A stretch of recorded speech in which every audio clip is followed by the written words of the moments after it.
আগেই বলে দিছি। আর বিশেষ একটা নাজমুস সাদাত হুজুর মারা যাওয়ার পর মাহমুদুল হাসান জিহাদি, আইয়ুব হোসেন আনসারী এই তিনজন মারা যাওয়ার পর বেশিরভাগ কালেকশনের দায়িত্ব সব মুড়ি চুড়ি আমার ঘাড়ে পড়ছে দেশটা। আর এটাও তো দরকার আছে, মসজিদ মাদ্রাসার উন্নয়ন কল্পে লাগবে কি লাগবে না? শুধু যদি মাহফিল শুনতে এসি ওয়াজ শুনেই বাড়ি চলে যেতে, এগুলোর উন্নয়ন হবে কিভাবে? আর এই মাহফিল দিতে তো একটা খরচ থাকে। ভাইরা আমার, আমি আপনাদের সামনে আলোচনা দীর্ঘায়ু করব না। এবার আমার শেষ আয়াতের আলোচনা আমি করছি, একটু খেয়াল করে শোনেন।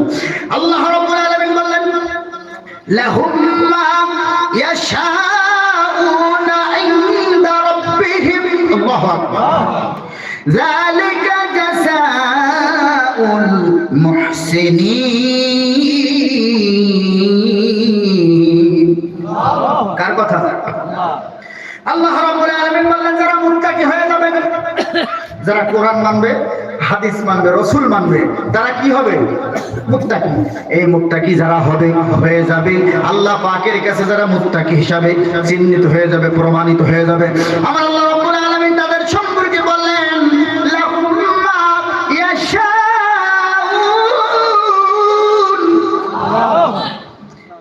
সেই সমস্ত ব্যক্তিদের যে চাওয়া পাওয়া থাকবে, তারা যে আকাঙ্ক্ষা আশা কামনা করবে, ইনদা রাব্বিহিম, তাদের রবের কাছে। কার কাছে?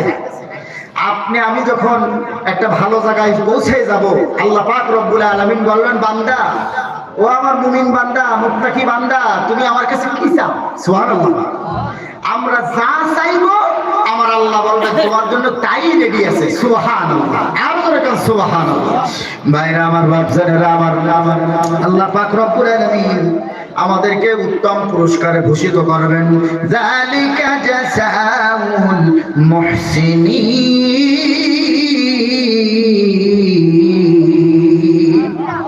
যারা মুহসিন বান্দা হবে, নেক বান্দা, সৎ বান্দা, ভালো মানুষ, ভালো কাজ করবে, আল্লাহ তাআলা তাদের জন্য এই পুরস্কারের ব্যবস্থা রেখেছেন।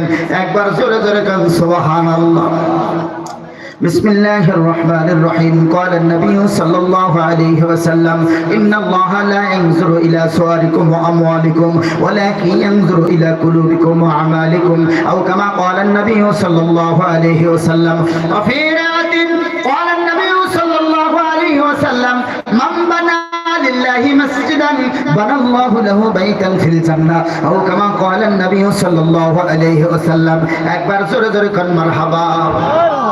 ভাইরা আমার, আল্লাহ পাক কিয়ামত